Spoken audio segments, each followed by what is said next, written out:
अस्सलामु अलैकुम वरहमतुल्लाहि ताला वबरकातुहू। अल्हम्दुलिल्लाह वलिय्यही वस्सलातु वस्सलामु अला नबिय्यही अम्मा बाद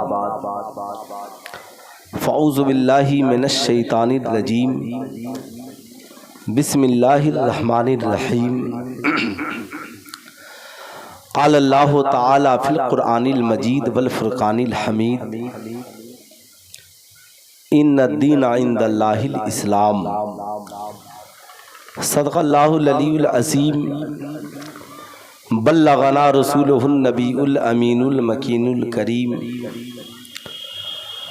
व नहनु अला ज़ालिका लमिनश शाहिदीन वश्शाकिरीन वज़्ज़ाकिरीन वल्हम्दुलिल्लाहि रब्बिल आलमीन। सारे जहान के मरकज़े अक़ीदत मुस्तफ़ा जाने रहमत शम्अ बज़्म हिदायत हुज़ूर अहमद मुज्तबा हज़रत मोहम्मद मुस्तफ़ा सल्लल्लाहु ताला अलैहि वसल्लम की बारगाह आली जाह में जी लगाकर हदिया दुरूद सलाम पेश करें और पूरा मजमा बवाज़े बुलंद पढ़ें। अल्लाहुम्मा सल्ली अला सय्यदना शफ़ीना हबीबना मौलाना मोहम्मद मादनिल जूद वल करम मंबइल इल्म वल हिल्म वल हिकम बारिक वसल्लिम सल्लु अलैहि सलातन व सलामन अलैका या रसूल अल्लाह सल्लु अलैहि सलातन व सलामन अलैका या हबीब अल्लाह दाइमन अबदन अबदा। हमारी और आपकी ये मुश्तरका खुश नसीबी है कि अपनी ज़िंदगी की तमाम रातों में से एक रात अल्लाह के मुक़द्दस वली की बारगाह में गुजार रहे हैं। मुझसे पेशतर आपने हिंदुस्तान के मशाहिर नुक़बाए इस्लाम शोराए इस्लाम को समात करने का शर्फ हासिल किया। शायर हिंदुस्तान हज़रत एहसान शाकिर जियनपुरी, पूरे भारत में ये मशहूर नाम है। ये शायर जब खड़ा होता है तो 2 घंटा से पहले तो आँख नहीं खोलता, तो गनीमत है। मुझे लगता है कि इस माइक ने इनके साथ वफा नहीं किया। बहरहाल यहाँ पे शिकवा क्या है, बीवी शौहर के साथ वफा नहीं करती, भाई भाई के साथ वफा नहीं करता, मुरीद पीर के साथ वफा नहीं करता, शागिर्द उस्ताद के साथ वफा नहीं करता। अब कोई ख्वाजा गरीब नवाज थोड़ी है कि 20 साल पीर की गेस्टी को लेके सर पे घूमेगा। तो आप कैसे कह सकते हैं कि जो लोग मेले में घूम रहे हैं फ़कीर उनको यहाँ बुला ले? उनके लिए यही काफ़ी है कि अल्लाह के वली के मज़ार के इर्द गिर्द घूम रहे हैं। अल्हम्दुलिल्लाह हमारी जमात के मुक़द्दस उलमाए किराम भी यहाँ पे तशरीफ़ रखते हैं, जिनकी दरसगाह में बच्चे पढ़कर वक्त के मायनास आलिम बनते हैं। हिंदुस्तान के अजीम नकीब हज़रत कैसर आज़मी साहब की बेहतरीन निज़ामत से भी आप मुस्तफ़ीज़ हुए।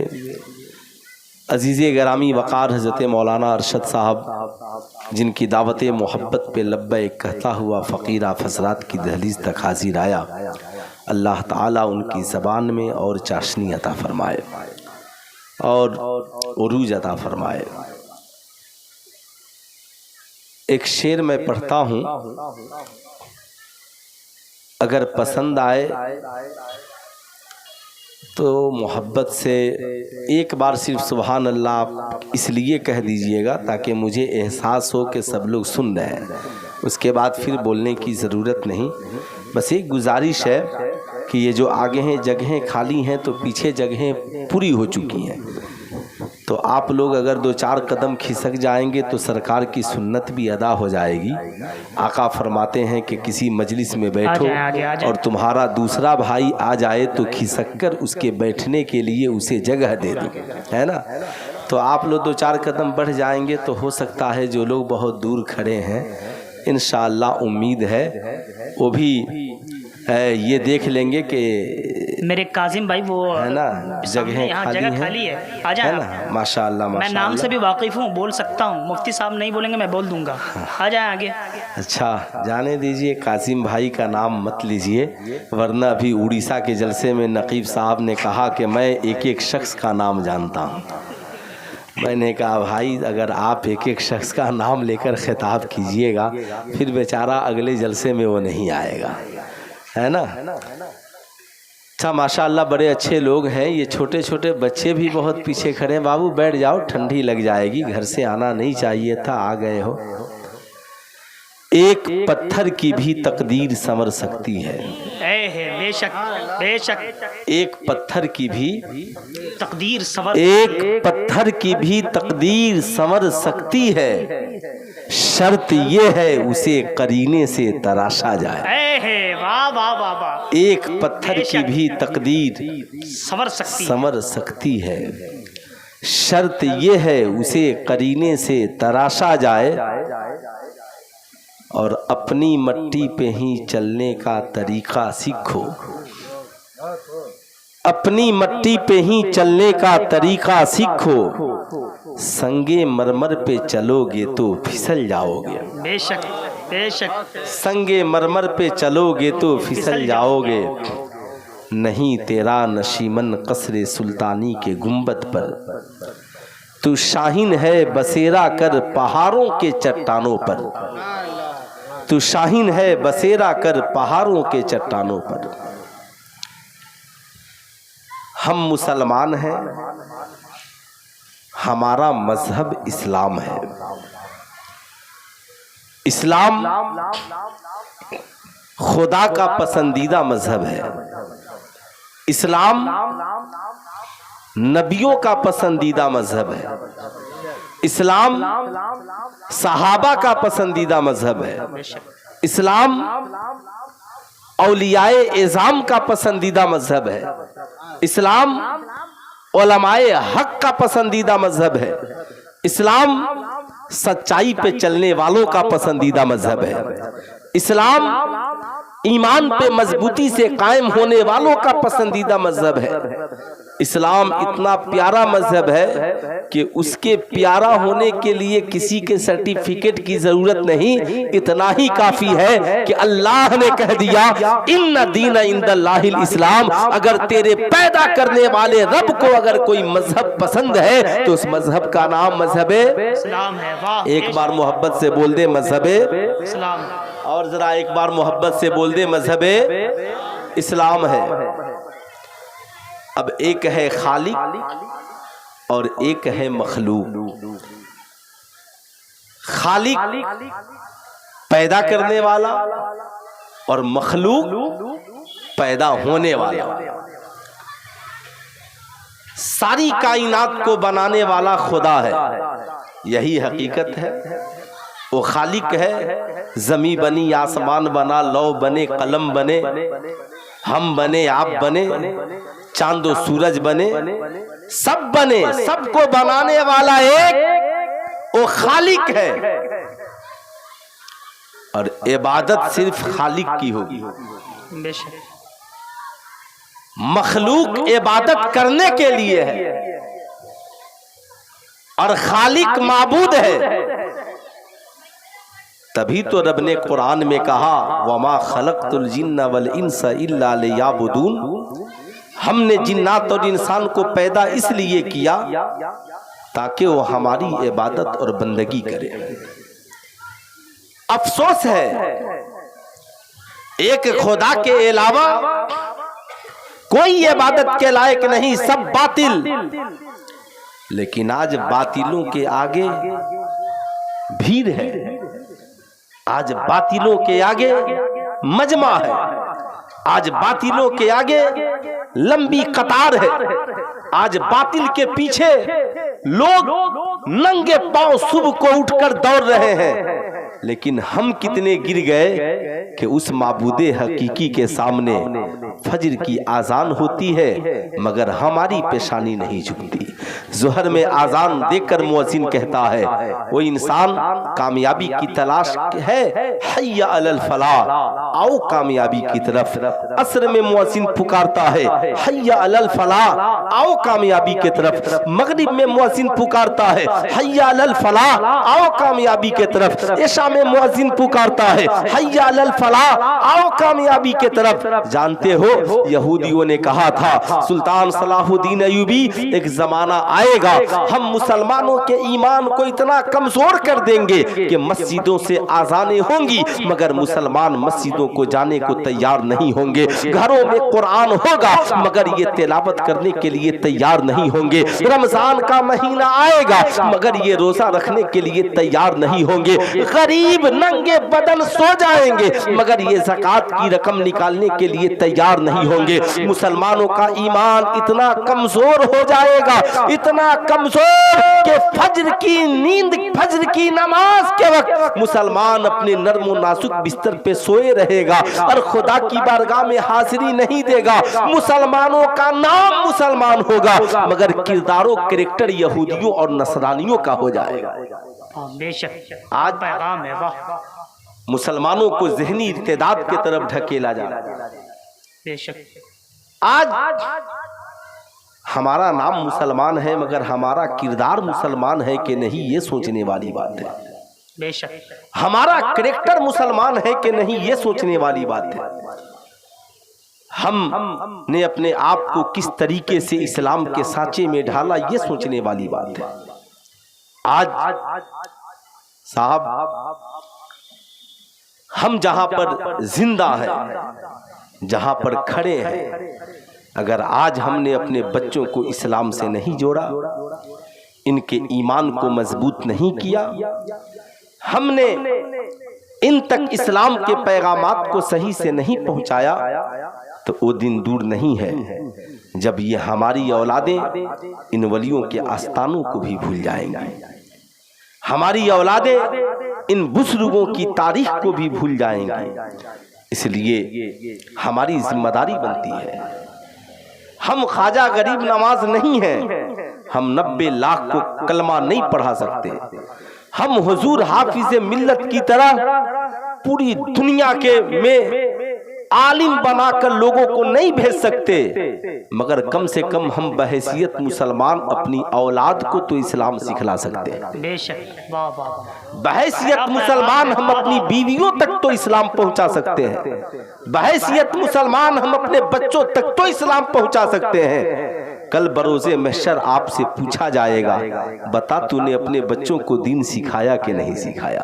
कल बरोज़े महशर पूछा जाएगा, बता तूने अपनी बीवी को दीन सिखलाया कि नहीं सिखलाया। कल बरोज़े महशर पूछा जाएगा कि बता तूने अपनी औलादों को दीन की तालीम दी या नहीं दी। लेकिन आज अफसोस है, जहां हमें जाने की जरूरत है, जहां हमें दौड़ने की जरूरत है, आज साहब समाज माशरा उससे खाली है। मैं आपसे पूछना चाहता हूं, आखिर इन वलियों इन औलियाए कराम ने वो कौन सा कारनामा अंजाम दिया कि आज ये कब्र के अंदर हैं मगर जमाना इन्हें भूलने के लिए तैयार नहीं है। आप जरा सा सोचे साहब, 700 साल से ज्यादा का जमाना गुजर गया मगर जमाने को ख्वाजा गरीब नवाज जैसे कल याद थे वैसे आज याद है। हुजूर हाफिज मिल्लत के गुजरे हुए एक वक्त हो गया मगर हाफिज मिल्लत कल भी याद थे और हाफिज मिल्लत आज भी याद है। हुजूर सैयद अली जाफर रहमतुल्लाह अलैह के गुजरे हुए एक जमाना गुजरा मगर ये जमाने को कल भी याद थे और जमाने को आज भी याद है। इसलिए कि उन्होंने सुबह को मौला को याद किया, शाम को मौला को याद किया, अपनी जिंदगी को रब की याद में भुला दिया। मौला हमारा जीना तेरी रज़ा के लिए है और हमारा मरना भी तेरी रज़ा के लिए है। रब ने कहा, मौला जब तूने सब कुछ मेरे लिए कुर्बान कर दिया, जा जमीन के ऊपर है तो भी जमाना तुझे याद करेगा और जमीन के अंदर है तो भी जमाना तुझे याद करेगा। नारे तकबीर, नारे रिसालत, उर्से मुक़द्दस, नारे तकबीर।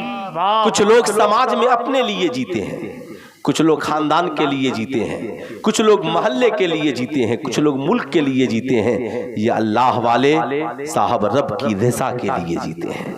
इनकी जिंदगी का मकसद एक, यही वजह है ख्वाजा गरीब नवाज जब हिंदुस्तान में तशरीफ ले आए तो एक हाथ में कुरान और एक हाथ में नबी का किरदार। अब साहब जब कोई किताब की बात करता तो ख्वाजा गरीब नवाज कुरान पढ़ते, और जब कोई किरदार की बात करता तो सरकार के किरदार को पेश करते। अब दुनिया में न कुरान की तरह कोई किताब है और न दुनिया में कोई सरकार की सीरत की तरह किसी के पास सीरत है। किसी के पास सीरत है, कहां से कोई लाएगा। लेकिन आज अफसोस, हमारी कौम और हमारी आने वाली नस्लों की पोजीशन और हालत, हम मुसलमान हैं मगर हाथ में कड़ा है। हम मजार शरीफ के मजाविर हैं, कान में सोने की बाली और कमर तक बाल है। हम मजार शरीफ पे चादरें चढ़ा रहे हैं, 10 अंगूठियां मोटी पहन रखी है और साहब सिखों की तरह लंबी लंबी और मोटी मूछें बढ़ा रखी हैं। न चेहरा बताता है कि ये मुझसे इस्लाम, ये वलियों के किरदार का नारे रिसालत, मसलके आला हजरत, उलमाए अहले सुन्नत, नारे तकबीर, नारे रिसालत। माशाअल्लाह आप देख रहे हैं मुफक्किर इस्लाम, माहिर इल्म फन हजरत अल्लामा मौलाना नज़ीर अहमद मन्नानी साहब क़िबला शेखुल हदीस मदरसा अरबिया अशरफिया ज़ियाउल उलूम खैराबाद की आमद हो चुकी है। उलमाए कराम के चेहरे की ज़ियारत करें और मुफ्ती साहब की तकरीर सुने। माशाअल्लाह ये देख रहे हैं अभी जो तशरीफ ले आए, ये कौन है? आपके अजीज इदारे के शेखुल हदीस हैं। तो गनीमत है कि आपके इलाके में लोग शेखुल हदीस समझ भी जाते होंगे।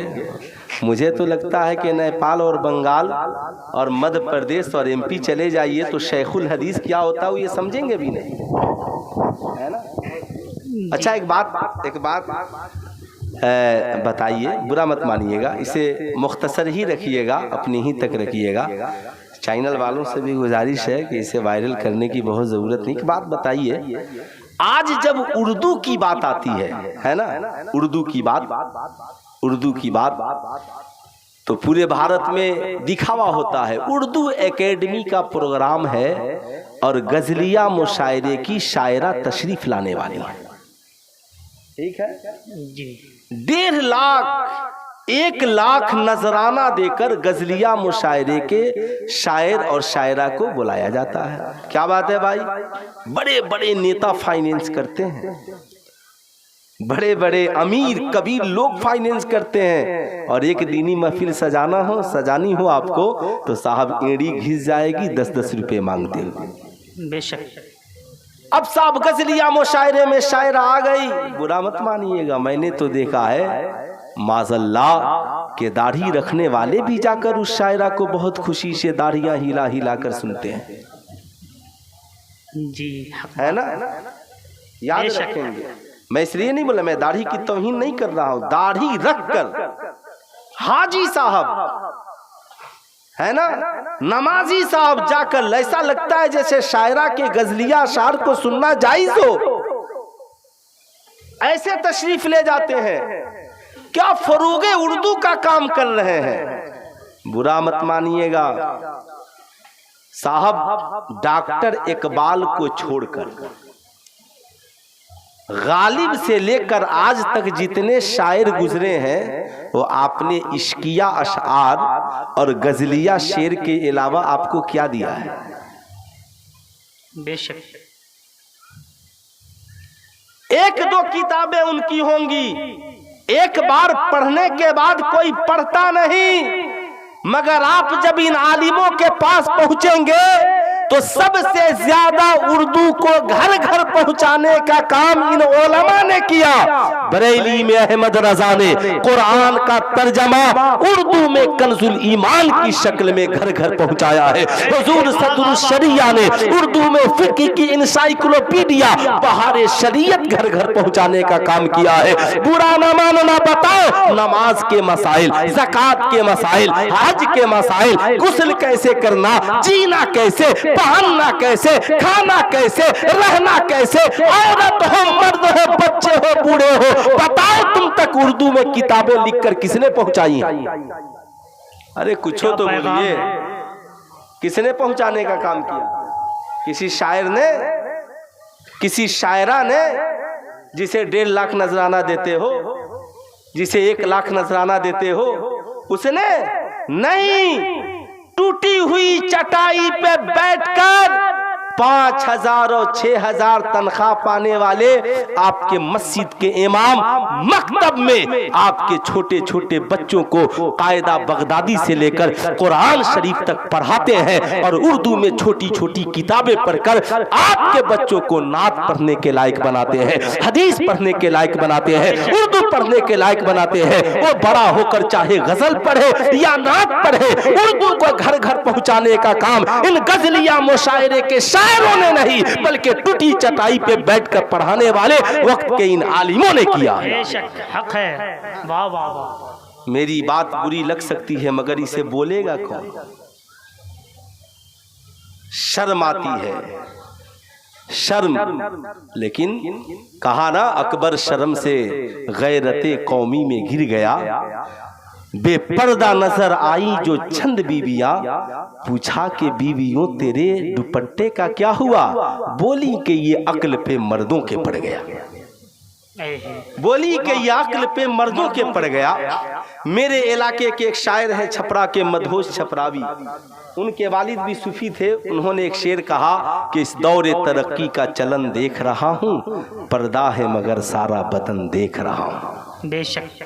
मैं एक जलसे में तकरीर करने गया तो अल्हम्दुलिल्लाह यहाँ तो ना मज़ारात शरीफ पर हाजिरी के आदाब लगे हैं। अगर कहीं आप तकरीर कर दीजिए कि औरतों का मज़ार पर आना हराम, तो एक मजाबिर मुझसे पूछने लगा, हजरत किसी ने आपको इसे बयान करने के लिए कहा था? तो मैंने कहा, मुझे शरीयत बयान करने के लिए तेरे परमिशन की ज़रूरत है? हम कोई डॉक्टर है कि तुमसे सौदा हो गया एमआर का कि 1.5 लाख में कितनी दवाइयां लिखनी है? तुझसे पूछकर दवा लिखेंगे। हम जो जानते हैं, जो जरूरत है वो बोलेंगे।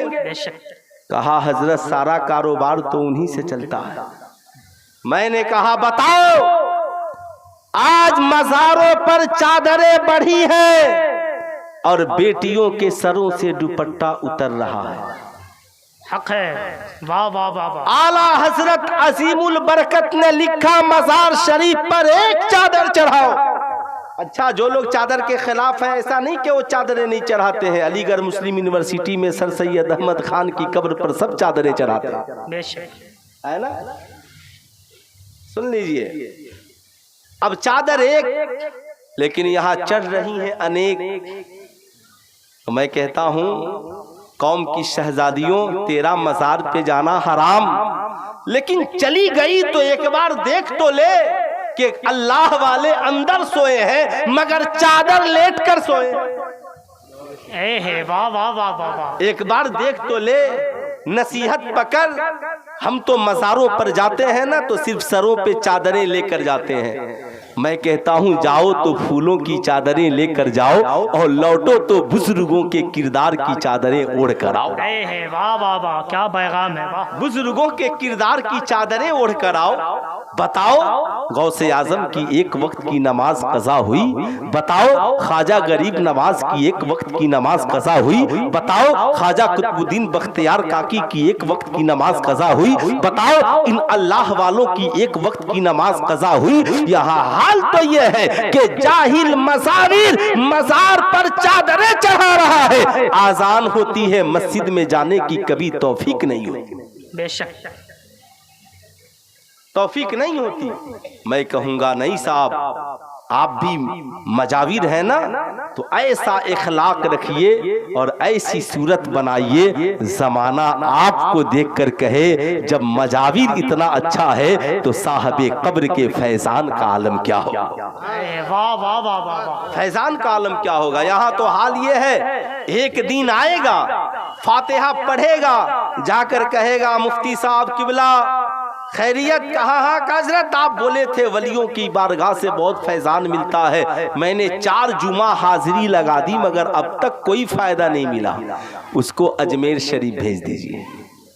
कहिए जाकर ख्वाजा गरीब नवाज से पूछो, अपने पीर की बारगाह में 20 साल मुसलसल हाजिरी में रहे। कितने साल? 20 साल। 20 साल एक लम्हा के लिए पीर से जुदा न हुए तो पीर का भी फैज ऐसा हुआ, पहुंच गए काबे शरीफ में लेकर गिलाफे काबा पकड़ कर कहा, मौला तू मेरे मोइन को कबूल कर ले। निदा आई, ऐ उस्मान हारूनी, मैंने तेरे मोइन को कबूल कर लिया है। सरकार की बारगाह में लेकर के पहुंचे हैं। सरकार ने कहा, अर्ज किया, या रसूल अल्लाह ये मेरा मोइन है। आका मैं आपकी बारगाह में लेकर आया हूँ। आका ने मोइन को मोइन ही नहीं मोइनुद्दीन बनाकर हिंदुस्तान का राजा बना दिया। शर्त यह है हम दिल से पीर की बारगाह में जाएं। आज तो मार्केट में इतना पढ़ लिया कि पूछता है मुरीद होने की जरूरत है? क्या मुरीद होना जरूरी है? तो हुजूर हाफिजे मिल्लत से जाकर पूछो, हुजूर आप मुरीद क्यों हुए? जाकर बरेली शरीफ में आला हजरत से पूछो कि आप तो 50 उलूम से ज्यादा के जानेकार, आप इतने बड़े आलिम फाजिल मौलाना मुफ्ती सब कुछ, हुजूर आपको मुरीद होने की क्या जरूरत? मुरीद इसलिए नहीं होते कि दौलत मिलेगी, मुरीद इसलिए नहीं होते कि बेटा नहीं है तो बेटा हो जाएगा, मुरीद इसलिए नहीं होते कि हम ये हो जाएंगे, नहीं, मुरीद होने का फकत मकसद ये है कि उनकी दुआओं से अल्लाह ताला अपनी राह में हमें जगह अता फरमाए। बेशक। इसलिए मैं कहूंगा, आला हजरत ने लिखा, मजार शरीफ पर एक चादर चढ़ाओ ताकि पता चले ये अल्लाह के वली की कब्र है। इसलिए आप अजमेर शरीफ जाएं, बुजुर्गों की बारगाह में जाएं। एक चादर चढ़ गई काफी है, मत चढ़ाइए 500 की चादर, 50 रुपए की फूलों की चादर चढ़ाइए, 450 रुपए वहां से वापिस लेकर आइए, अपने महबूब इदारे में जाइए, जाकर प्रिंसिपल साहब से मिलिए, हजरत ये 450 रुपए ख्वाजा गरीब नवाज के नाम पर लीजिए और किसी गरीब बच्चे की तालीम के लिए कापी किताब और कलम खरीद दीजिएगा। खुदा की तुम्हारी चादर से जितनी गरीब नवाज खुश नहीं होंगे, उससे ज्यादा उनके नाम पे इस्लाम की तबलीग के लिए बच्चों को कापी किताब और कलम दोगे, गरीब नवाज खुश हो जाएगा। वाह, नारे तकबीर, नारे रिसालत, मसलके आला हजरत फैजाने हुजूर हाफिजे मिल्लत, नारे तकबीर। वाह वाह वाह वाह, बहुत उम्दा बयान। वाह, आज हमारी क्या पैगाम है। मैं कहता हूं, काहे के लिए आप लोग बुढ़ापे में रोते हैं? ये बूढ़े लोगों से बोल रहा हूं, बुढ़ापे में काहे रोते हैं? क्यों रोते हैं? बेटा वफादार नहीं, बेटी वफादार नहीं, फला वफादार नहीं, मत रोइए ना। इसलिए कि जब बच्चों को वफादार बनाने का वक्त था तो आप सिर्फ दौलत कमाने में लगे थे और आपके जहन में एक बात थी, मेरा बेटा जल्दी से डॉक्टर बन जाए, मेरा बेटा जल्दी से इंजीनियर बन जाए, मेरा बेटा जल्दी से प्रोफेसर बन जाए। मैं कहता हूं, बेशक डॉक्टर बनाइए, बेशक इंजीनियर बनाइए, बेशक प्रोफेसर बनाइए, डॉक्टर नहीं होगा तो इलाज कौन करेगा? प्रोफेसर नहीं होगा तो कॉलेज में साहब इस्लाम की तबलीग कौन करेगा? आपका बेटा वकील नहीं होगा, हमारे मुकद्दमात को मजबूती के साथ कौन लड़ेगा? बच्चे इंजीनियर नहीं होंगे तो साहब हमारे मकानात के नक्शे कौन बनाएगा? मगर ये सारी बातें बाद में है, सबसे पहले अपनी औलादों को आशिके मुस्तफा बनाने की जरूरत। बेशक हक है। वाह वाह वाह वाह। अब साहब चलो आशिके मुस्तफा नहीं बनाओगे तो कम से कम अपने लिए तो सोचो कि माँ बाप का वफादार बना दो ताकि बुढ़ापे में तकलीफ नहीं हो। बुढ़ापे में तकलीफ नहीं होगी। अरे इसलिए ना डॉक्टर बनाते, इंजीनियर, बेटा खूब कमाएगा, खूब पैसा लाएगा तो हम भी बहुत आराम से रहेंगे, वो भी बड़े आराम से रहेगा। मगर जब आज का पढ़ा लिखा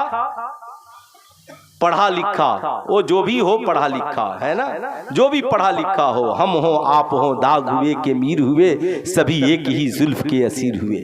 जो भी पढ़ा लिखा, आज माशरे में एक बात आम है, हर नौजवान जब कमाता है ना तो क्या कहता है, ये मेरी कमाई। शादी हो गई, बीवियां आती हैं, है ना, तो भी कहती हैं मेरे शौहर की कमाई है। लेकिन आपने कभी नहीं सुना होगा कि बाप ने ये कहा हो, बाप की दौलत को बेटा कहता है ये जमीन मेरी है, ये मकान मेरा है, ये गाड़ी मेरी है, मगर बाप को कभी कहते सुना है बेटे की खरीदी हुई जमीन को कि ये जमीन मेरी है? नहीं। क्यों? इसलिए कि वो जानता है ये मेरी कमाई नहीं, वो जानता है। और बीवियां भी ताना देती हैं। अब तो ये पूछा जा रहा है कि हजरत सास ससुर की खिदमत कुरान की किस आयत से साबित है? अल्लाह अकबर, है ना? हाँ, इसलिए कि भाई ये सवाल मुझसे एक लड़के ने किया, कहा कि हजरत मेरी बीवी पूछ रही है, तो मैंने कहा उससे पूछो कि तुमने कितना कुरान का मुताला किया। अल्लाह अल्लाह। अगर हमने कुरान की तालीमात में यूं ही कोताही की, बुरा मत मानिएगा, हम लोग जितना पढ़ते हैं ना उतना पढ़ने से कुछ नहीं होने वाला है। आकर इन बुजुर्गों से कहिए कि हुजूर अब तफसीरे कुरान को और आसान करके घर घर में पढ़ाया जाए। बेशक। मैंने कहा उससे कहो कुरान उठाए और पढ़े, बिल वालिदैन इहसाना व जिल कुर्बा। ये जो जिल कुर्बा है ना, इसी में सास की भी खिदमत है और ससुर की भी खिदमत है। बेशक। ठीक है।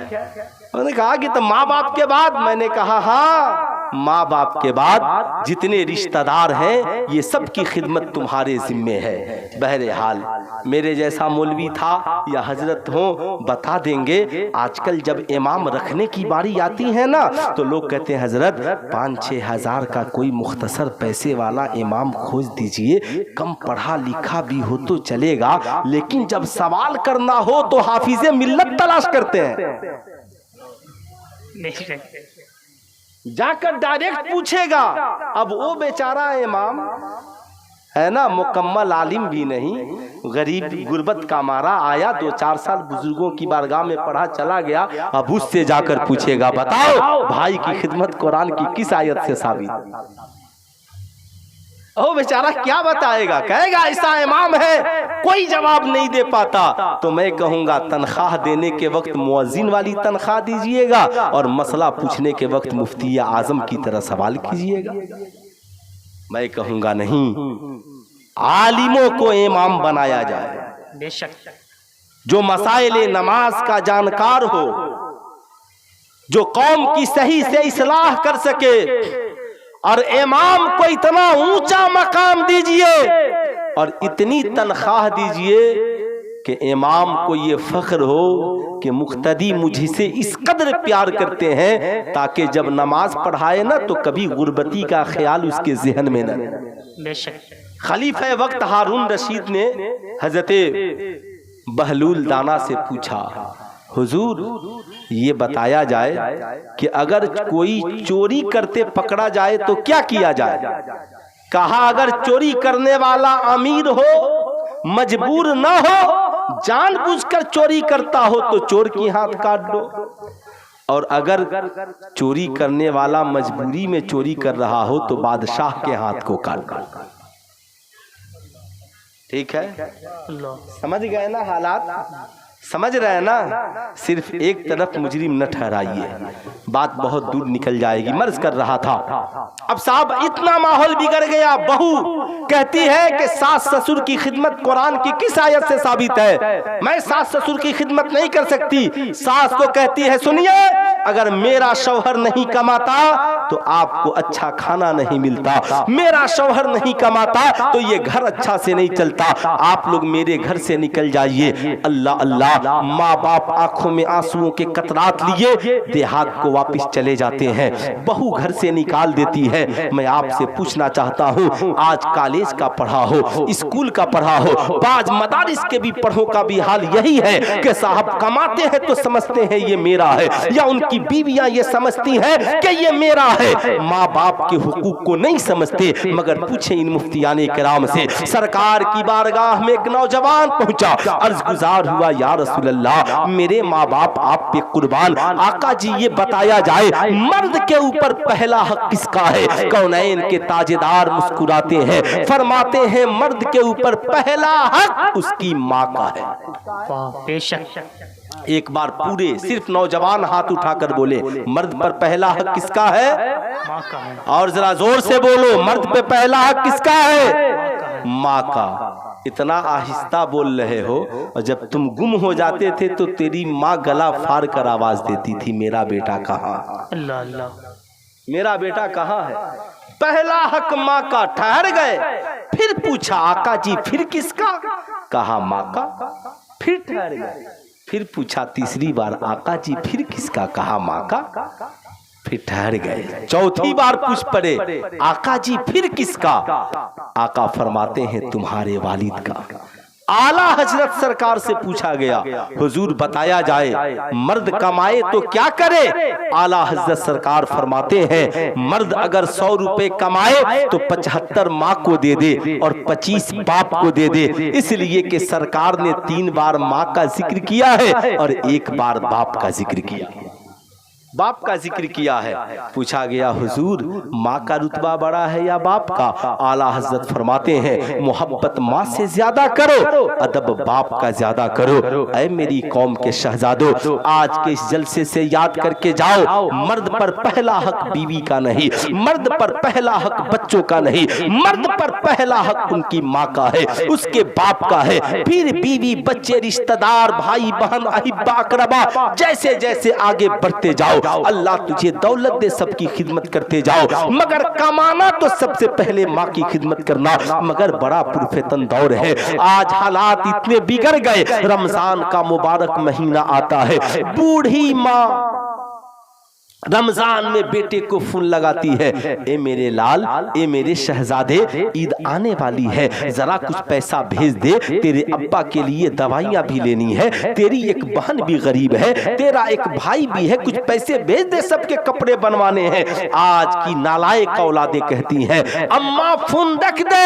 अपनी जरूरत पूरी होगी पहले, पैसा बचेगा तब ना तेरे लिए भेजेंगे, और भाइयों को फोन कर ले। जब हालात इतने बिगड़ जाए, अब वो बेटा कहे मेरी कमाई में बरकत क्यों नहीं हो रही है, अब वो बेटा कहे बिजनेस में दिवालिया हो गया, अब वो औलाद कहे हम बर्बाद हो गए। तुम माँ को नाराज करके जिंदगी में कभी आबाद नहीं रह सकते, तुम माँ को नाराज करके जिंदगी में कभी कभी साहब कामयाबी की दहलीज तक माँ बाप को नाराज करके नहीं पहुंच सकते। हजरत बायजीद बुस्तामी से किसी ने पूछा हुजूर आप अल्लाह के वली कैसे बने? कहा माँ की दुआओं ने मुझे अल्लाह का वली बना दिया है। अरे मेरी कौम के शहजादों, आज तुम माँ से कहते हो बाप से, पैसा बचेगा तब तेरे लिए भेजेंगे। सुल्तान रजा पूछना चाहता है क्या जब तू छोटा था तेरी माँ रोटियां बनाती थी तो कभी क्या तेरी माँ ने तुझसे कहा था बेटे 10 रोटियां बनी है, पहले हम खाएंगे, बचेगा तो तू खाना? तेरे बाप ने पैसा कमाया था तो कभी कहा था बेटा पहले मैं अपनी जरूरत पूरी करूंगा, बचे तो तू करना नहीं?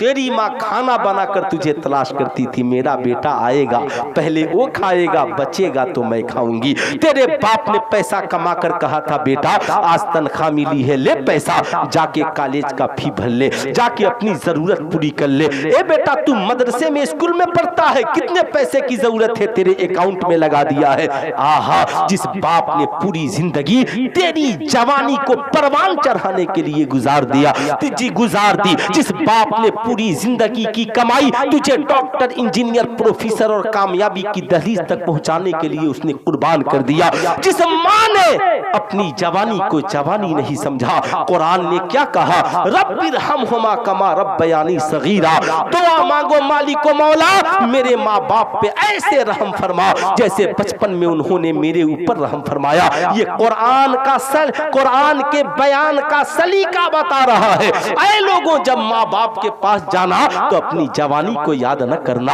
अपनी ताकत को याद न करना, बल्कि अपने बचपन का ख्याल करना कि जब बचपन में तू चलने के लायक न था, जब तू बोलने के लायक न था, जब तेरे बाजुओं में ताकत न थी, जब तू दुनिया में नंगे बदन आया था, तो सबसे पहले जिसने तुझे कपड़ा पहनाया वो तेरी माँ है, जिसने तेरे मुंह में दूध का नेवाला डाला वो तेरी माँ है, जिसने उंगलियां पकड़ के चलना सिखाया वो तेरी माँ है, और जिसने कमा कर तेरे लिए कपड़े खरीदे वो तेरा बाप है, जिसने कमा कर तेरे लिए दूध का इंतजाम किया वो तेरा बाप है, जिसने तेरी तालीम के लिए पैसे खर्च किए वो तेरा बाप है। यही वजह है अल्लाह के नबी ने फरमाया, जिस शख्स से उसके माँ और बाप राजी नहीं होते उससे अल्लाह और उसका रसूल भी राजी नहीं होता। इसलिए मैं कहूंगा, हमने अपनी औलादों को जो सिखाया हमारी औलादों ने वो सीख ली। जाहिर सी बात है, हमारे बच्चे जब स्कूल में पहुंचे, क्लास टीचर ने कहा, बच्चों जब कोई क्लास टीचर क्लास में इन करे खड़े हो जाना।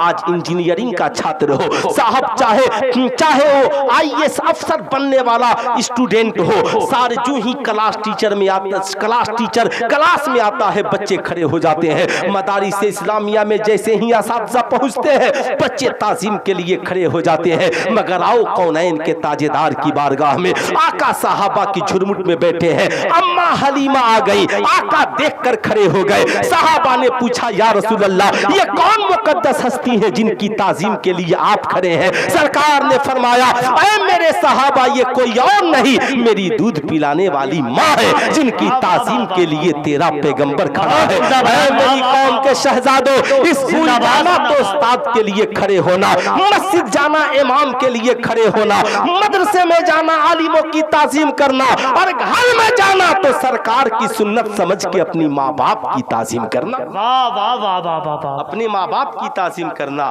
क्या पैगाम है। वाह, तुम दिल्ली रहो, मुंबई रहो, कलकत्ता रहो, सऊदी अरब रहो, जब कमाओ तनख्वाह मिले ना तो पहला फोन अपनी माँ को करो, पहला फोन अपनी माँ को, अम्मा जी तनख्वाह मिली है, बोलिए आपको कितने पैसे की जरूरत है। माँ मुस्कुरा देगी, माँ का चेहरा खिल जाएगा, मुस्कुराते हुए तेरे बाप के पास पहुंचेगी, बाप भी मुस्कुरा देगा, क्या बात है, कहेगी बेटे का फोन आया था, पूछ रहा था कितना पैसा चाहिए। जानते हो बुढ़ापे में बाप का सीना फख्र से चौड़ा हो जाएगा।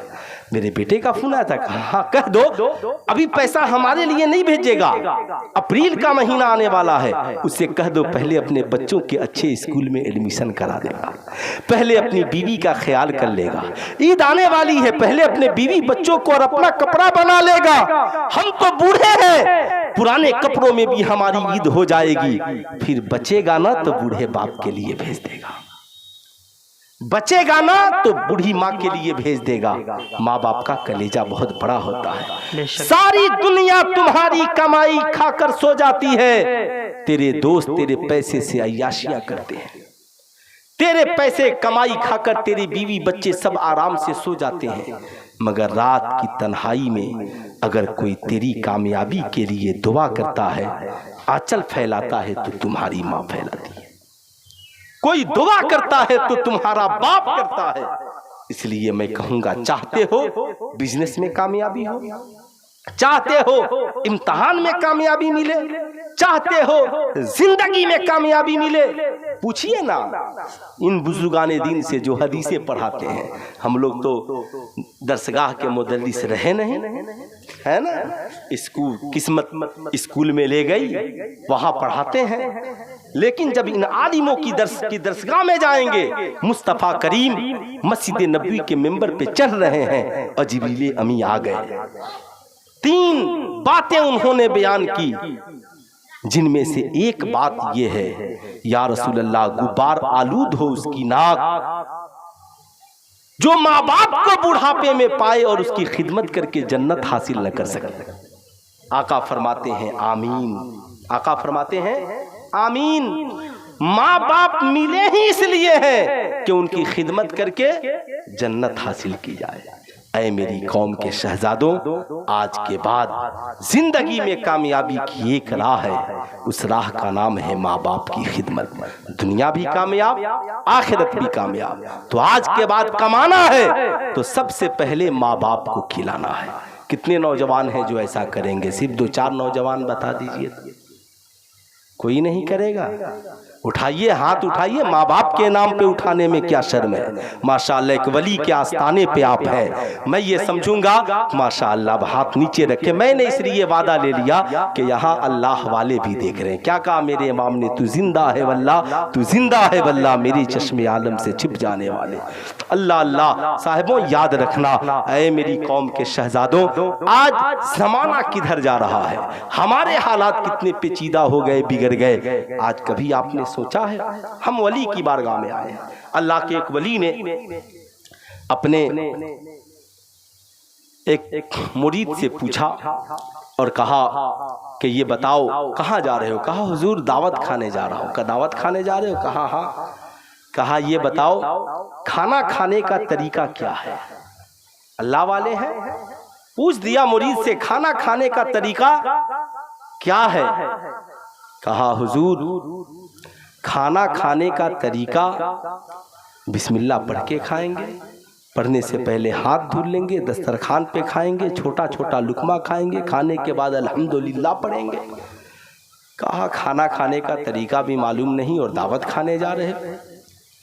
कहा हुजूर आप ही बता दे खाना खाने का तरीका क्या है। कहा सुनो, दावत में जाने से पहले, लुकमा उठाने से पहले, खाना खाने से पहले ये जानना जरूरी है मैं जो खाने जा रहा हूं ये हलाल का है या हराम का। आज बहुत हम वीआईपी वलीमा खाते हैं, बहुत वीआईपी पार्टियां होती हैं वलीमा में। क्या मुर्ग मुसल्लम, क्या बिरयानी, क्या चिकन चिल्ली, क्या चिकन कोरमा, खूब खाते हैं हम। और उधर से खा पीकर जब लौटते हैं तब सिरा करते हैं। क्या इंतजाम था, ऐसा वीआईपी वलीमा तो हमने कभी देखा भी नहीं था, कभी नहीं देखा। मैं कहूँगा वलीमा खाने से पहले एक बार पूछ लेते कि यार जहेज के मांगे हुए पैसे का वलीमा तो नहीं था। इस्लाम में जहेज मांगना क्या है? अरे जोर से बोलिए, शर्माइए मत। हराम है। क्या जहेज मांगना? हराम है। निकाह के वक्त समधी से कपड़ा मांगना, 50 आदमी का कपड़ा, 25 आदमी का कपड़ा, और राशि वल मुर्तशी किले हुमा फिन्नार। अब साहब लड़की वाला जान रहा नहीं दूंगा तो रिश्ता नहीं होगा। उसकी हैसियत दूल्हा और माँ बाप, उसकी ख्वाहिश इतनी ही रहती है कि दूल्हा को कपड़ा खरीदे, एक भाई को खरीदे, माँ बाप को खरीदे, 4-5 आदमी का कपड़ा खरीद दे। मगर बेचारा मजबूर हुए 50 आदमी के कपड़े की लिस्ट। अब मुझसे मत पूछिएगा, मैं बयान कर रहा हूं, इसे दिल से सोचिए। अब साहब हाजी साहब है, नमाजी साहब है, समधियाना से सारा कपड़ा मिल गया, मांग करके लिया, और मांगने के बाद जब जुमा का दिन आया तो वही कपड़ा सब पहन लिए, मस्जिद चले गए। रिश्वत वाला कपड़ा पहन करके नमाज पढ़िएगा तो नमाज होगी? बोलिए, नहीं होगी। फिर भी मांगते हैं, फिर भी मांगते हैं। सारे लोग अजमेर शरीफ उर्स में गए। ख्वाजा गरीब नवाज के वालिदे गिरामी का नाम ख्वाजा गयासुद्दीन हसन। क्या नाम है? ख्वाजा गरीब नवाज का मजार कहाँ है? पाकिस्तान में है, अजमेर शरीफ में। माशाअल्लाह, बहुत अच्छी बात है ना। अच्छा देखिए क्या लोगों का मिजाज है, दिल भाई का दुखाएगा और माफी जा करके मजार शरीफ पर मांगेगा, गुस्ताखी आलिम की बारगाह में करेगा और माफी जाकर मस्जिद में मांगेगा।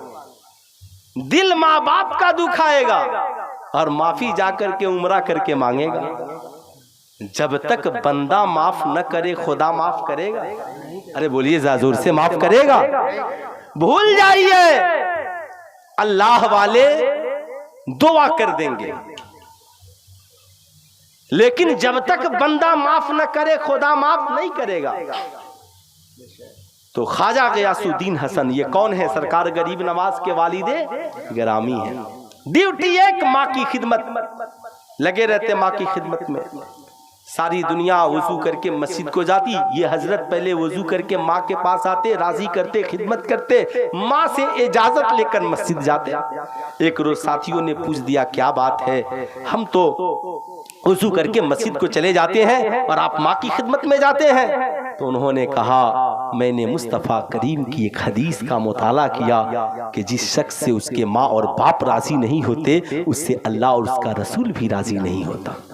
जब से मैंने इस हदीस का मुताला किया, तब से पहले मैं माँ को राजी करता हूँ, फिर मैं मस्जिद जाता हूँ कि जब माँ राजी हो जाएगी, सजदा करूंगा तो खुदा राजी हो जाएगा, दुरूद पढ़ूंगा तो मुस्तफ़ा जाने रहमत राजी हो जाएगा। अच्छा, जिन लोगों के ज़हन में ये बात है ना कि अल्लाह के वली कहाँ है, तो नमाज में तहियात के तर्जमे को पढ़ ले, है ना कि ये है कहाँ। नमाज तहियात में पढ़ते कि नहीं, सलामुन अला इबादिल्लाहि सालिहीन, पढ़ते कि नहीं पढ़ते हैं? बात काट छाट के पढ़ते हैं कि सब पढ़ते हैं? पढ़ते हैं ना। एक साहब ने मुझको पकड़ लिया था, कहा, मैंने कहा कि देखिए, नमाज में अल्लाह वलियों पे सलाम पढ़वा रहा है, आप तो साल में एक बार उर्स करने आते हो, और अल्लाह ने ऐसा इंतजाम कर दिया, जब जब नमाज होगी सजदा भी होगा, नबी पे दुरूद भी होगा, वलियों पे सलाम भी होगा।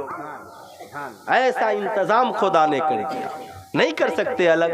अल्लाह ने ऐसा इंतजाम कर दिया, जहां नमाज पढ़ो, मस्जिद में पढ़ो, घर में पढ़ो, खानकाह में पढ़ो, दरसगाह में पढ़ो, मुसाफिर हो सफर में पढ़ो, मक्के में पढ़ो, मदीने में पढ़ो, जहां पढ़ो।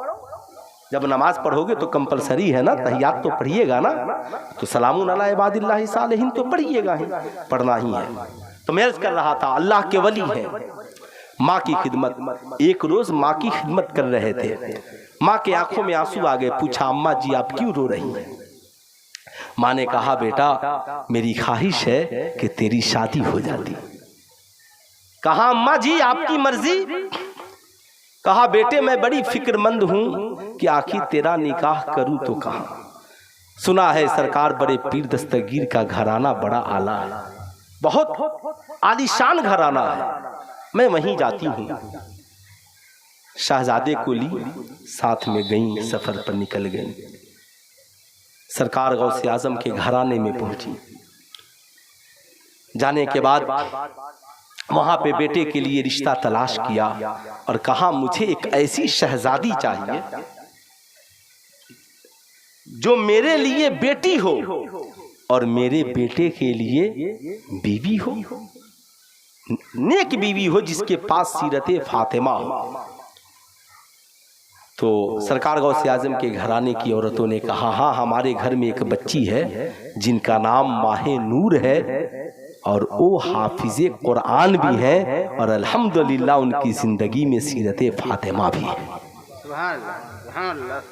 उन्होंने कहा, ठीक है, निकाह की तैयारी हो, क्या क्या इंतजाम? का नहीं, कोई इंतजाम नहीं, निकाह से पहले आपका इंतजाम, निकाह के बाद मेरा इंतजाम।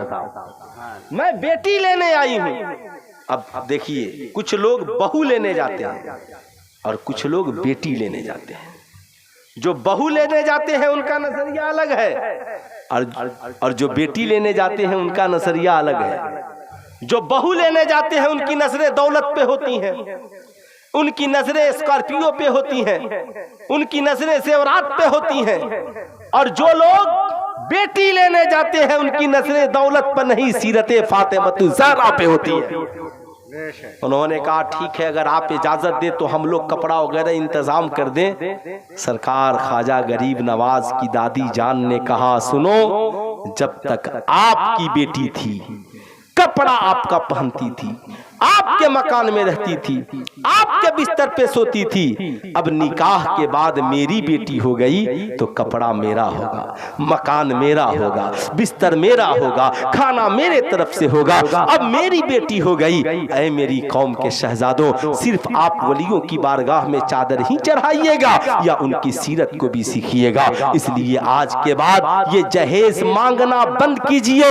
बहू लाने नहीं, बेटी लाने जाइए ये सोचकर। कल तक मेरे पास 3 बेटियां थी, आज बेटे के निकाह के बाद मेरे घर में एक और बेटी का इजाफा हो जाए तो जानते हैं फिर आपका ठिकाना क्या होगा? जन्नत। क्या ठिकाना होगा?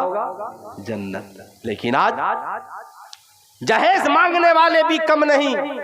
जानते हैं जहेज मांगना हराम, फिर भी मांग रहे हैं। लड़की वाले भी कम नहीं। लड़की मजबूर है फिर भी उसको हिस्सा देने के लिए तैयार।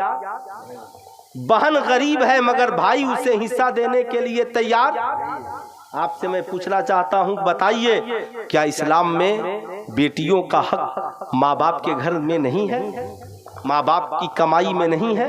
माँ बाप की जमीनों जायदाद में नहीं है? इसलिए मैं आपसे कहूंगा, आप भी कम नहीं हैं, आपकी भी जिम्मेदारी बनती है। अगर कोई आपसे मुतालबे जहेज करता है तो कहिए काहे टेंशन लिए हैं? अल्लाह उसके रसूल ने जो हक मुकर्रर किया है, बेटे का 2 हिस्सा, बेटी का 1 हिस्सा, हम हर लम्हा उसे देने के लिए तैयार हैं। जिस दिन लड़की वालों ने भी देना शुरू कर दिया बेटियों का हक, भाइयों ने शुरू कर दिया बहनों का हक, इंशाअल्लाह जहेज का खात्मा इस तरह भी हो सकता है। आज हम जिस समाज में जीवित और जिंदा है, आज हमने जहेज की वजह से निकाह को मुश्किल कर दिया और माज़अल्लाह ज़िना को आसान कर दिया। आज नौजवान लिविंग रिलेशनशिप में जिंदगी गुजार रहे हैं, शादी बाद में और लिविंग रिलेशनशिप पहले। अब इसकी मुख्तलिफ सूरतें हैं। आहिस्ता आहिस्ता मुसलमानों के घरों में भी ये बातें हो रही हैं। चलिए साहब, आप कॉलेज में किसी के साथ जिंदगी नहीं गुजारते, सुभान अल्लाह, लेकिन हाल यहाँ है कि यहाँ रिश्ता लगा, मंगनी हुई और उसके बाद लड़के और लड़की की गुफ्तगू शुरू। लड़की वाले भी कहते हैं कोई बात नहीं, अपने मंगेतर के साथ मार्केटिंग करने गई है, अपने होने वाले शौहर के साथ फला जगह घूमने के लिए गई है। मैं पूछना चाहता हूं, कभी आपने अपने आलिम से पूछा कि ये जायज है कि जायज है कि नाजायज है? निकाह से पहले किसी लड़की का लड़के से मुलाकात जायज नहीं है। आप समझते हैं बहुत अच्छी बात है। एक साहब क्या कहते हैं उसको, दलील देने लगे, अरे दूसरों से बात करने से बेहतर है कि उससे बात हो। मैंने कहा तौबा कीजिए, आप खुदा के बंदे हैं, कभी खुदा से गुफ्तगू करने की तबीयत नहीं करती। कुरान पढ़िए, ये खुदा का कलाम है। वलियों की बारगाह में बैठिए, आलिमों की बारगाह में बैठिए, नेकियों के तरफ जाइए। आप बुराई के बारे में ही क्यों सोचते हैं? याद रखिएगा इसका अंजाम क्या है। इसके एक रास्ते आपके जहन में अच्छाई की बात आ रही हो कि दूसरों से बात करने से बेहतर है उससे बात करे, मैं कहूंगा गलत। याद रखना, तुम याद रखना, ये जो रिश्ते माँ बाप बड़ी मोहब्बत से लगाए हैं ना, बड़े प्यार से, हो सकता है सफर में एक चूक हो जाए, वो रिश्ता होने से रह जाए। हो सकता है तेरी एक गलती की वजह से ये सारे रिश्ते टूट फूट कर होने वाले रिश्ते बिखर जाए, मुकद्दमे दर्ज हो जाए। हो सकता है ये लड़के और लड़की आपस में निकाह से पहले नाजायज ताल्लुकात कायम कर ले। याद रखना, फिर नाजायज ताल्लुकात के बाद हो सकता है लड़का इनकार कर दे, हम तेरी बेटी को नहीं अपनाएंगे। अब वो लड़की जाकर धरना प्रदर्शन करे, क्या होगा? आज ऐसे सैकड़ों वाकयात अखबार में छपने को मिल रहे हैं। लड़का लड़की कॉलेज में पढ़ने के लिए गए थे, साहब मुलाकात हो गई। मुलाकात होने के बाद वादे वईद होने होने लगे, लिविंग रिलेशनशिप पे लड़का रहने लगा।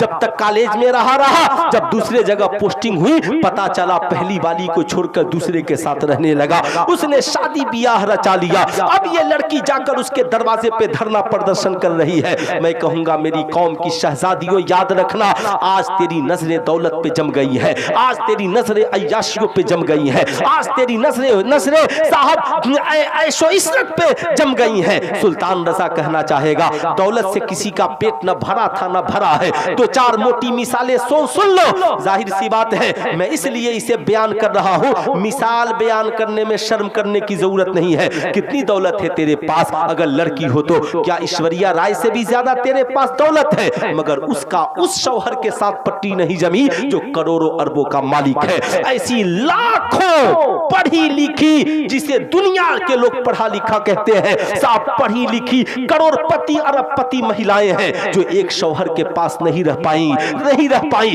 मगर करोड़ों ऐसी गरीब लड़कियां हैं जिन्होंने सीरते फातिमतु ज़हरा को थामा। शौहर इंतकाल कर गया, मगर अपने बच्चों को गोद में लेकर उसने जवानी और बुढ़ापे को गुजार लिया। पता है?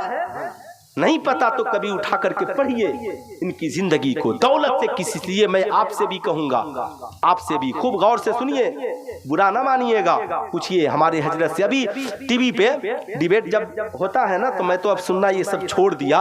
बड़ी तकलीफ होती है जब आवारा लड़कियां कहती हैं कि इस्लाम तो कहता है बीवियां खेतियां हैं, जैसे चाहो तुम आओ। ठीक है, अब साहब ये किसी ने एक काफिला लड़की को समझा दिया, अब वो टीवी पे डिबेट में चढ़ गए। तुम लोग कहते हो कि औरतें खेतियां हैं। मैं कहता हूं तुमने खेती का मतलब समझा भी है। खेती कहते किसे हैं? खेती इसलिए इस्लाम ने कहा कि अगर खेती की रखवाली करोगे तो खेती में हरियाली होगी, और खेती को छोड़ दोगे तो खेतियां बर्बाद हो जाएंगी। इस्लाम ने कहा खेतियों की रखवाली करो, पानी की जरूरत हो पानी दो, गजा की जरूरत हो गजा दो, साहब खाद की जरूरत हो खाद दो। ऐसे ही मैं कहूंगा ये औरतें खेतियां हैं। औरत बेटी की शक्ल में भी हो सकती है, बहू की शक्ल में भी हो सकती है, बहन की शक्ल में भी हो सकती है, बीवी की शक्ल में भी हो सकती है, माँ की शक्ल में भी हो सकती है। हम मर्द हैं तो हमारी जिम्मेदारी है, जब हम कमाए ना तो बहन को उसकी जरूरत के लायक खर्च दे, बीवी को उसकी जरूरत के अखराजात दे, माँ को उसकी जरूरत के अखराजात दे, बहन को उसकी जरूरत पूरी करे। वरना याद रखे, अगर हमने जरूरतें पूरी न की, हो सकता है वो अपनी सहेली को कॉलेज में देखे, उसका दुपट्टा अच्छा है, वो अच्छे दुपट्टे के चक्कर में किसी लड़के के साथ चली जाए। हो सकता है हमारी बहन किसी आवारा लड़के को साहब दौलत की वजह से अपनी जरूरत के लिए, साहब अपनी अय्याशी या इशरत के लिए साहब जिंदगियां कुर्बान कर दे।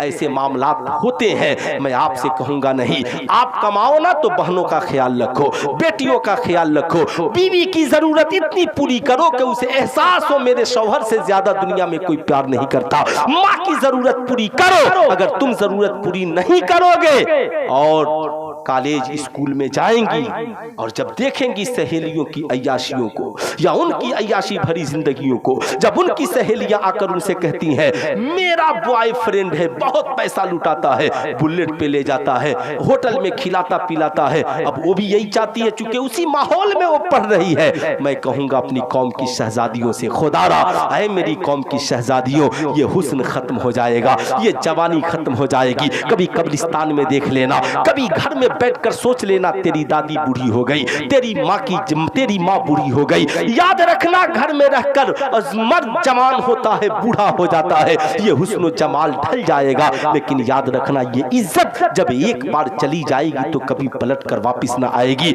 इसलिए खुदारा कभी की दौलत पे नजर न डालना, तुम सैयदा खातून जन्नत की सीरत पे अमल करना।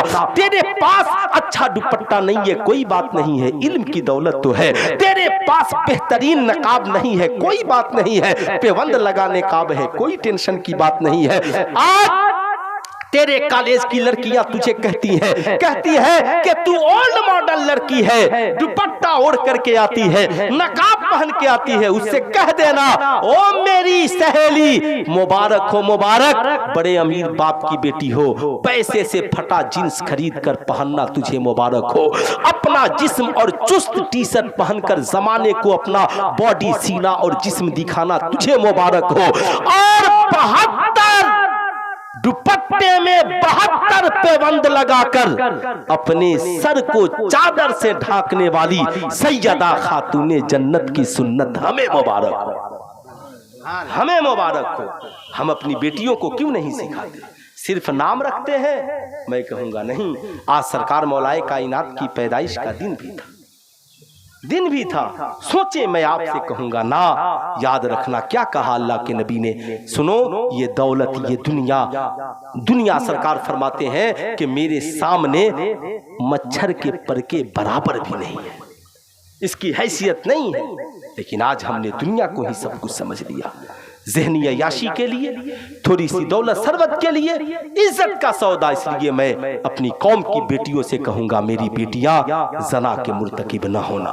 कौम के शहजादों से कहूंगा, दूसरों की बहु बेटियों पे नजरे न डालना। सुल्तान सलाहुद्दीन अय्यूबी ने जब फातिह बैतुल मक़दिस बनकर जब कदम रखा उस सरजमी पर, तो वहां के महल में कालीन बिछा दिए गए, फूलों को जमी पे बिछा दिया गया, और लड़कियों को जो खिदमत गुजार थी महल में, लड़कियां सब बांधे खड़ी हो गई। सुल्तान सलाहुद्दीन अय्यूबी ने अपनी तलवार को जमी पे नस्ब किया, खड़े हो गए। कहा, ए लोगों, ये बताओ, ये इन फूलों को तुमने क्यों बिछा दिया? कहा, हुजूर आपके इस्तकबाल में फातिह बैतुल मक़दिस है आप। कहा, अय्यूबी फूलों को मसलने के लिए नहीं, अय्यूबी फूलों की हिफाजत करने के लिए आया। कहा, यह बताओ तुमने इन हसीनों जमील लड़कियों को क्यों खड़ा किया?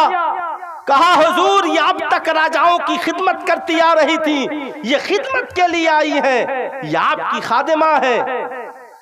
निगाहें नीची की और कहा, तुम क्या चाहते हो अय्यूबी की तलवार इन हसीन लड़कियों की जुल्फों में उलझ जाए? खबरदार, इन लड़कियों को बाइज्जत इनके घरों भेज दो और इनका वजीफा मुकर्रर कर दो जब तक कि इनका कोई कफील न हो जाए। मैं पूछना चाहता हूं मेरी कौम के नौजवानों, कॉलेज में पढ़ते हो, स्कूल में पढ़ते हो, ठीक है जाओ, मगर अपने तेरे बाप ने तुझे कॉलेज में पढ़ने के लिए भेजा है। अपनी कलम को किसी हसीना के जुल्फों में न उलझाना, अपनी किताब को साहब किसी के जुल्फों में उलझाने की कोशिश न करना, बल्कि अपने कलम को इसलिए चलाना कि तेरे बाप की ख्वाब कभी शर्मिंदा ये ताबीर न हो। आए मेरी कौम की शहजादियों, जब कॉलेजों में पढ़ने के लिए जाना, कॉलेज का कोई आवारा लड़का के तेरी कलाई थामे तो उससे कहना, मेरी कलाई छोड़, जिस बाप ने मुझे कॉलेज तक भेजा है ना, जरा उस बाप से पूछ लेने दे तेरी कलाई पकड़ने की इजाजत है कि नहीं। तेरे कॉलेज का लड़का कहेगा मैं बड़ा अमीर हूं, ताजमहल दिखाऊंगा, है ना, आगरा दिखाऊंगा, कहना ना, याद रखना ये लालची भेड़िए तेरी इज्जत लूट लेंगे और ऐसे ला करके रेलवे स्टेशन पर छोड़ेंगे जैसे चाय पीने वाला चाय पीने के बाद प्याली को फेंक देता है।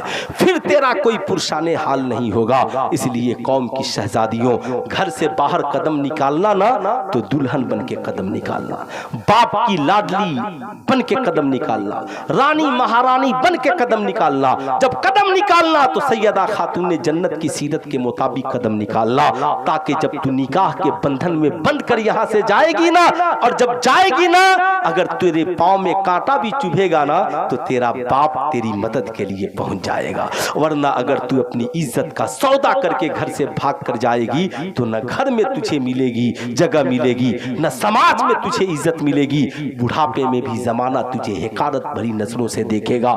हर वक्त तू ये खौफ ज़दा ज़िंदगी जिएगी। इसलिए इज्जत इस्लाम में है। इस्लाम सच्चाई के मजहब का नाम है। इस्लाम अमन शांति वाले मजहब का नाम है। इस्लाम का निज़ाम दुनिया का सबसे अजीम निज़ाम है। जहाँ इस्लाम होगा वहाँ सूद, जना, जुआ, बेहयाई और बुराई होगी? बोलिए, नहीं होगी। मगर आज हम मुसलमान हैं, इन सारे गुनाह में मुलव्विस हैं। आज नमाजों की हमें फिक्र नहीं है साहब। इसलिए मैं कहूँगा आप नमाज सबसे पहले अपनी औलादों को मैट्रिक, इंटर, बीए सब बाद में कराइए। अपनी औलादों को सबसे पहले नमाजी बनाइए। इन्ना सलात तन्हा अनिल फहशाए वल मुनकर, बेशक नमाज बेहयाई और बुरी बातों से रोक देती है। ऐ मेरी कौम के नौजवानों, याद रखना, अपनी इज्जत और आबरू की हिफाजत करो। माँ के कदमों के नीचे जन्नत है, बाप जन्नत का दरवाजा है। वलियों की बारगाह में आप आए, सलाम करें, फातिहा पढ़ें, चादरें चढ़ाएं और जब जाएं तो इनकी एक सीरत को कम से कम अपना लें। अगर हमने मुख्तसर भी अपनाया तो हमारी जिंदगी में इनकलाब ही इनकलाब होगा। उलमाए किराम से जब मुलाकात हो, साहब आप बड़े अमीर हैं ना, तो आलिमों की कभी कभी आप ना सिर्फ इसलिए दावत करें। सरकार बड़े पीर दस्तगीर आलिमों की बड़ी कदर करते थे, बड़ी इज्जत करते थे। बड़ी, ये मेरी तकरीर का मौजू नहीं है वरना मैं बताता। बड़ी इज्जत, इसलिए आप आलिमों को बुलाएं, दावत करें, चाय पिलाएं और उनसे दुनिया की बात न पूछें। उनसे पूछना हो तो दीन की बातें पूछें। सरकार आला हजरत को जब खिताब के लिए बुलाया जाता तो कहते मैं खतीब नहीं हूँ, मुझे मसला बताने में अच्छा लगता है। कोई शख्स कोई सवाल करे, फिर कोई साइल सवाल करता और आला हजरत उसी मसले पर घंटों तकरीर फरमाया करता। हुजूर रईसुल कलम अल्लामा अरशदुल कादरी अलैहि रहमा और रिज़वान जब कहीं खिताब के लिए जाते तो पहले जाके वहाँ के हालात का पता लगाते। आप हुजूर हाफिज़ मिल्लत की जिंदगी देखें, अल्हम्दुलिल्लाह आप खुशनसीब हैं। आप उस इलाके में पैदा हुए हैं जहाँ की घुट्टी में इस्लाम है, जहाँ की घुट्टी में तालीम है। आपके लिए दीन सीखना भी आसान है, सिखाना भी आसान है। उन इलाके के बनिस्बत जहाँ के लोग जलसे जुलूस ज्यादा करके आलिमों को बुला करके मजमा जमा करके कुछ दीन सीखते हैं, चूँकि वहाँ पर न उनके लिए उतने बड़े मदारिस का इंतज़ाम है, न उतने मकातिब का इंतज़ाम है। लेकिन आप खुशनसीब हो कि आपकी हर बस्ती में छोटे इदारे नहीं, बड़े इदारे, छोटे मौलाना नहीं, बड़े बड़े आलिम, इन बुजुर्गों जैसे आलिम हैं जो अपनी दरसगाह में अकेले पढ़ाकर कई कई बच्चों को वक्त का आलिम बना सकते हैं। इसलिए याद रखें साहबों, आज आपके मदारिस में किस चीज का इंतजाम नहीं है साहब, हिंदी, इंग्लिश, मैथ क्या नहीं है। आपके यहाँ से बच्चे पढ़कर अल जामियतुल अशरफिया मुबारकपुर से पढ़कर साहब आज बच्चे बिहार में डिप्टी कमिश्नर हैं, डिप्टी कमिश्नर साहब। सबसे ज्यादा इस बार बीपीएससी में उर्दू में साहब यहाँ के फारिगीन ने अपना परचम लहराया। मैं आपसे कहूँगा मदारिस को कमजोर मत कीजिए, इन्हें मजबूत कीजिए। जो मदारिस आपके हैं उन्हें इतना मजबूत कीजिए ना, इतना मजबूत, अपने बेटे बेटियों को वहाँ पढ़ाइए, दीन से जोड़िए। याद रखिए जब आपके बच्चे दीन से जुड़ेंगे तो उन्हें इस बात की तालीम होगी कि मर्द की कमाई में पहला हक उसकी माँ का है, फिर उसके बाप का, बीवी बच्चों का। आपकी जवानी भी अच्छी होगी, बुढ़ापे में भी तकलीफ नहीं होगी। मर जाएंगे तो आपके बच्चे ये जानेंगे नमाज़े जनाजा क्या है, दुआ क्या है। इसलिए मैं कहूँगा ना, दीन के करीब होइए। इस्लाम दुनिया में किसी को पसंद हो या ना हो, हम फख्र से जमाने को कह सकते हैं वलियों का जो पसंदीदा मजहब है वो मजहब इस्लाम है। नबियों का जो पसंदीदा मजहब है वो मजहब इस्लाम है। अरे यार, खुदा का जो पसंदीदा मजहब है उस मजहब का नाम मजहब, पूरा मजमा हाथ उठाकर बोले मजहब इस्लाम है। इसलिए मैं कहूँगा हमें इस्लाम की पसंदीदगी के लिए किसी के सर्टिफिकेट की ज़रूरत नहीं है। खुदा ने जो फरमा दिया उसका फरमान काफ़ी है। लिल्लाही माफी समावाती व माफिल अर्द, ज़मीन व आसमान में जो कुछ है ये खुदा ही का तो है। इसलिए हम भी अगर खुदा के हो गए तो ज़मीन भी हमारी होगी, आसमां भी हमारा होगा। हुस्ने यूसुफ को देख करके कटी कितनी उंगलियां, यहाँ चांद कट गया है उंगली को देखकर। इसलिए मेरे दोस्त, सरकार से प्यार कीजिए, उलमा से रिश्ता जोड़िए, वलियों की बारगाह में आइए तो उनकी सीरत को सीखिए, इस्लाम पे मजबूती से कायम होइए। ये सोचिए कि हुजूर हाफिज़े मिल्लत ने इतने लोगों तक इस्लाम पहुंचाया, कम से कम हम अपने बीवी बच्चों तक तो इस्लाम पहुंचा दें। अगर हमने सिर्फ ये समझ लिया तो इंशाअल्लाह मैं समझता हूँ कि ये तकरीर काफ़ी है। जिंदगी बाकी, मुलाकात बाकी। पूरा मजमा मिलकर पढ़ लीजिए अस्तगफिरुल्लाह रब्बी मिन कुल्ली ज़ंबी व अतूबु इलैहि। पढ़ लीजिए ला इलाहा इल्लल्लाह मुहम्मदुर रसूलुल्लाह सल्लल्लाहु अलैहि वसल्लम। अस्सलामु अलैकुम।